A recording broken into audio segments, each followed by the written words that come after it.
Hello everyone, इस video में हम पढ़ेंगे द हिंदू के एडिटोरियल का एक पोर्शन और सीखेंगे इसको वर्ड टू वर्ड हिंदी में ट्रांसलेट करना। तो चलिए आज का सेशन शुरू करते हैं। हेडिंग है होम एंड अब्रोड।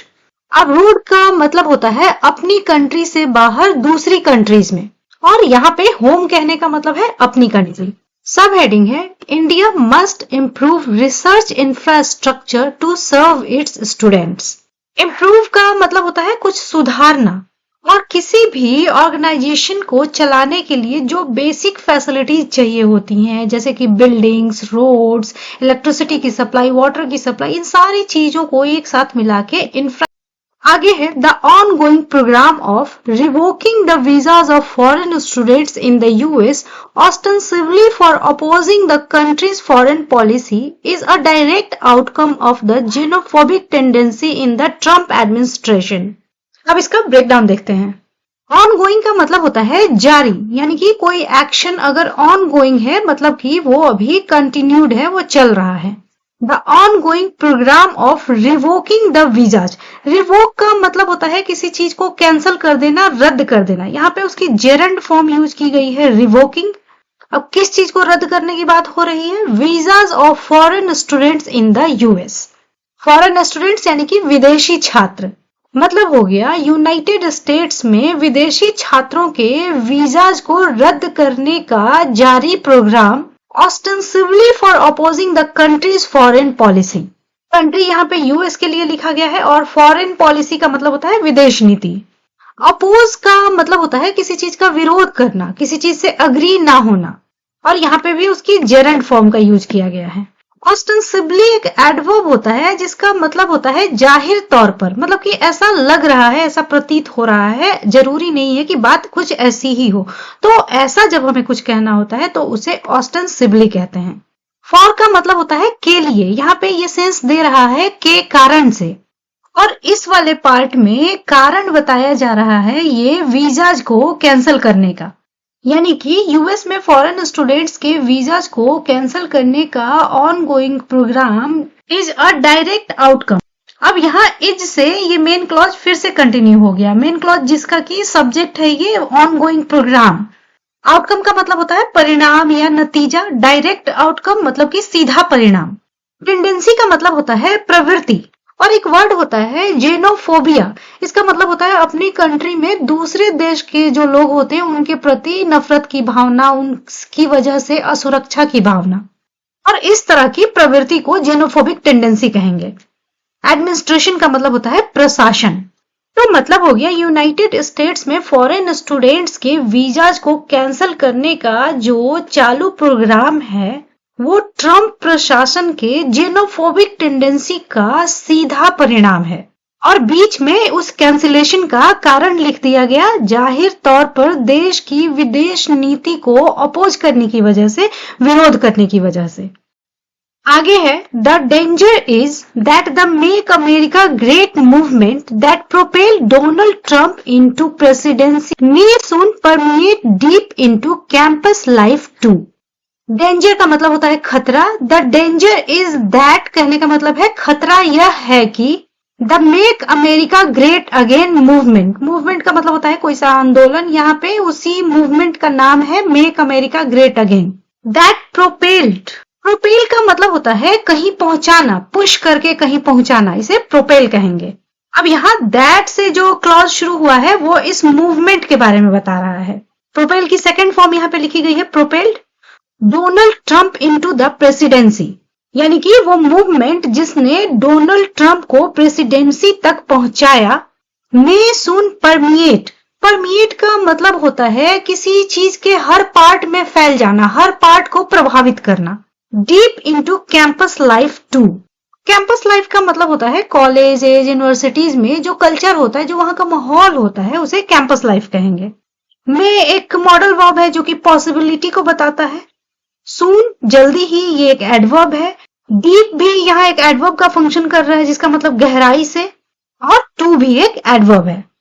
अब यहाँ पे जो पार्ट दैट के बाद शुरू हो रहा है, इस पहले वाले दैट के बाद, वहां पे सब्जेक्ट है ये make America great again movement, और परमिएट है उसका मेन वर्ब जो कि वर्ब की थर्ड फॉर्म है, और ये लिखा गया है प्रेजेंट इंडेफिनिट में मॉडल वर्ब के साथ। और पूरी लाइन का मतलब हो गया, खतरा यह है कि मेक अमेरिका ग्रेट मूवमेंट जिसने कि डोनाल्ड ट्रंप को प्रेसिडेंसी तक पहुंचाया, जल्दी ही कैंपस लाइफ में भी गहराई से फैल सकता है।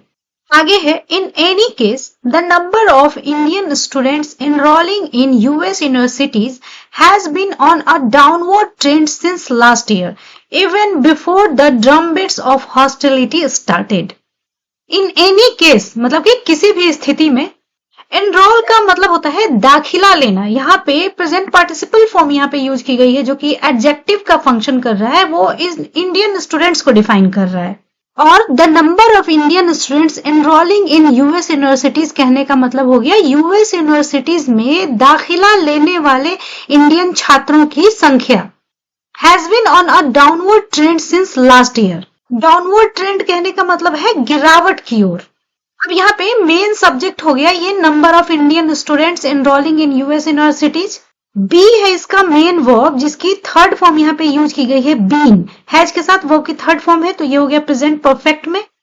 और यहां तक मतलब हो गया किसी भी स्थिति में यूएस यूनिवर्सिटीज में दाखिला लेने वाले भारतीय छात्रों की संख्या गिरावट की ओर रही है। सिंस लास्ट ईयर मतलब आखिरी साल से। अब यहाँ एम डैश का यूज किया गया है एक एक्स्ट्रा इन्फॉर्मेशन ऐड करने के लिए, even before the drumbeats of hostility started. Hostility का मतलब होता है दुश्मनी या शत्रुता, और ड्रमबिट्स ऑफ हॉस्टिलिटी कहने का मतलब है दुश्मनी का माहौल या दुश्मनी के संकेत। और इस पार्ट का मतलब हो गया दुश्मनी का माहौल शुरू होने से पहले ही, मतलब कि ये जो गिरावट आई है छात्रों की संख्या में, दाखिला लेने वाले छात्रों की संख्या में, वो दुश्मनी की शुरुआत होने से पहले ही हो गई है। आगे है, Indian students are already finding other countries such as Germany attractive for lower costs and greater flexibility to self fund their education through work. Already का मतलब है पहले से ही, और यहाँ पे फाइंड का मतलब है महसूस करना, कुछ मानना। मतलब हो गया भारतीय छात्र पहले से ही महसूस कर रहे हैं other countries such as Germany, दूसरे देश जैसे कि जर्मनी, अट्रैक्टिव। अट्रैक्टिव का मतलब आकर्षित करने वाला, आकर्षक। मतलब कि भारतीय छात्र जर्मनी जैसे दूसरे देशों को पहले से ही अट्रैक्टिव, आकर्षक महसूस कर रहे हैं। क्यों आकर्षक महसूस कर रहे हैं? फॉर लोअर कॉस्ट, कम खर्चे के लिए, एंड ग्रेटर फ्लेक्सिबिलिटी। और फ्लेक्सिबिलिटी कहने का मतलब है किसी चीज का फ्रीडम होना, बहुत सारे ऑप्शंस होना। किस चीज की फ्लेक्सिबिलिटी होना? To self fund their education through work. यहाँ पे वर्क कहने का मतलब है जॉब, यानी कि जॉब के द्वारा अपनी शिक्षा को, देयर यहाँ पे लिखा गया है इन इंडियन स्टूडेंट्स के लिए। और सेल्फ फंड करने का मतलब है खर्चा खुद उठाना, यानी कि अपनी शिक्षा का खर्च खुद उठाने की ज्यादा फ्लेक्सिबिलिटी और कम खर्चे की वजह से वो जर्मनी जैसे दूसरे देशों को ऑलरेडी अट्रैक्टिव महसूस करने लगे हैं, आकर्षक महसूस करने लगे हैं इंडियन छात्र।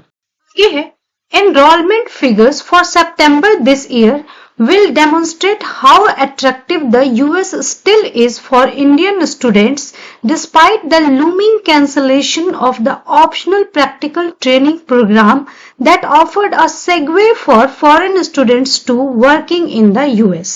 अब इसका ब्रेकडाउन देखते हैं। फिगर का मतलब होता है आंकड़ा, उसी की प्लूरल फॉर्म यहाँ यूज की गई है। और एनरोलमेंट का मतलब होता है दाखिला, यानी कि दाखिला के आंकड़े, enrolment figures for September this year, इस ईयर सितंबर के लिए दाखिला के आंकड़े विल डेमोन्स्ट्रेट। डेमोन्स्ट्रेट का मतलब होता है कुछ दर्शाना, कुछ शो करना। अब यहाँ तक में मेन सब्जेक्ट हो गया एनरोलमेंट फिगर्स, यानी कि इस साल सितंबर के लिए दाखिला के आंकड़े ये दर्शाएंगे, ये बताएंगे। क्या बताएंगे? How attractive the US still is for Indian students. Still का मतलब होता है अभी भी, भारतीय छात्रों के लिए यूनाइटेड स्टेट्स अभी भी कितना आकर्षक है, ये बात बताएंगे ये आंकड़े। डिस्पाइट, डिस्पाइट का मतलब होता है के बावजूद। द लूमिंग, लूमिंग का मतलब होता है मंडराने वाला, मतलब कि जल्दी ही कोई खतरा होने वाला हो या कोई गंभीर सिचुएशन होने वाली हो, उसे लूमिंग कहते हैं। The looming cancellation of the optional practical training program. Actually ये यूएस का प्रोग्राम है कि जो भी बाहर के स्टूडेंट्स यूएस में पढ़ाई करते हैं तो वो अपनी डिग्री पूरी करने के बाद कुछ टाइम तक अगर चाहे तो यूनाइटेड स्टेट्स में जॉब कर सकते हैं। इसे कहते हैं ऑप्शनल प्रैक्टिकल ट्रेनिंग प्रोग्राम। और इसी के कैंसलेशन की बात हो रही है। मतलब कि इस ट्रेनिंग प्रोग्राम के कैंसलेशन के मंडराते हुए खतरे के बावजूद दैट ऑफर्ड अ सिगवे, यहाँ दैट क्लॉज से इस ट्रेनिंग प्रोग्राम के बारे में बताया जा रहा है। ऑफर का मतलब होता है प्रदान करना और सिगवे का मतलब होता है ट्रांजिशन, मतलब कि एक फेज से दूसरे फेज में जाने को सेगवे बोलते हैं। तो मतलब हो गया जिसने प्रदान किया सेगवे फॉर फॉरेन स्टूडेंट्स, विदेशी छात्रों के लिए, to working in the US, United States में काम करने के लिए। यानी कि ये ट्रेनिंग प्रोग्राम जिसने विदेशी छात्रों को एक सेगवे प्रदान किया यूनाइटेड स्टेट्स में काम करने के लिए। और इसी ट्रेनिंग प्रोग्राम के कैंसिलेशन के मंडराते खतरे के बावजूद यूएस कितना इंडियन स्टूडेंट्स को अट्रैक्टिव लग रहा है वो पता चलेगा एनरोलमेंट फिगर से, मतलब इन आंकड़ों से, सितंबर के इन आंकड़ों से इस बात का पता चलेगा। यही यहाँ पे कहने की कोशिश की गई है। आगे है all this together with the defunding of research and arm twisting of universities in a country known to value academic freedom has indeed lowered, if not upended, the regard that people outside had for the US. अब इसका breakdown देखते हैं। All this यानी कि इतना सब, जो ऊपर में हमने जो भी बातें अभी पढ़ी उसके लिए लिख रहे हैं ऑल दिस टुगेदर विथ, मतलब कि के साथ साथ। किस चीज के साथ साथ? द डिफंडिंग। डिफंड का मतलब होता है किसी को फंड देना बंद कर देना, उसी की जेरंड फॉर्म लिखी गई है defunding. Defunding of research and arm twisting of universities. Arm twisting का मतलब होता है दबाव बनाना, किसी को मजबूर करना। यानी कि यूनिवर्सिटीज की आर्म ट्विस्टिंग और रिसर्च की डिफंडिंग के साथ साथ ये सब in a country known to value academic freedom. Academic का मतलब होता है शैक्षणिक, फ्रीडम का मतलब स्वतंत्रता, वैल्यू का मतलब होता है महत्व करना। एक ऐसे देश में जो एकेडमिक फ्रीडम को महत्व देने के लिए जाना जाता है। नोन मतलब कि जाना जाता है। तो बीच में ये एक एक्स्ट्रा इंफॉर्मेशन ऐड कर दी गई है और फिर यहाँ हैज से मेन क्लॉज कंटिन्यू हो गया। सब्जेक्ट है ये ऊपर का सारा पार्ट। इंडीड का मतलब होता है वास्तव में, और लोअर का मतलब होता है घटाना, उसी की थर्ड फॉर्म यहाँ पे लिखी गई है lowered. If not up ended, up and का मतलब होता है किसी परिस्थिति को उलट देना, उसकी भी यहाँ पे थर्ड फॉर्म लिखी गई है। द रिगार्ड, रिगार्ड का मतलब होता है प्रतिष्ठा, आदर, that people outside had for the US. अब यहाँ फिर दैट से इस रिगार्ड के बारे में लिखा गया है, मतलब कि वो रिगार्ड जो यूएस के लिए बाहर के लोगों में था। तो इस पूरी लाइन का मतलब हो गया यूनिवर्सिटीज की आर्म ट्विस्टिंग और रिसर्च के डी फंडिंग के साथ साथ सब ने उस रिगार्ड को घटा दिया है। अगर पूरा का पूरा उल्टा नहीं है तो उस रिगार्ड को घटा दिया है जो बाहर के लोगों में था यूनाइटेड स्टेट्स के लिए। तो आज की इस वीडियो में इतना ही। आई होप कि सारी चीजें आपको बहुत अच्छे से समझ में आई होंगी और इसी तरह से नई चीजें सीखने के लिए मिलते हैं नेक्स्ट वीडियो में।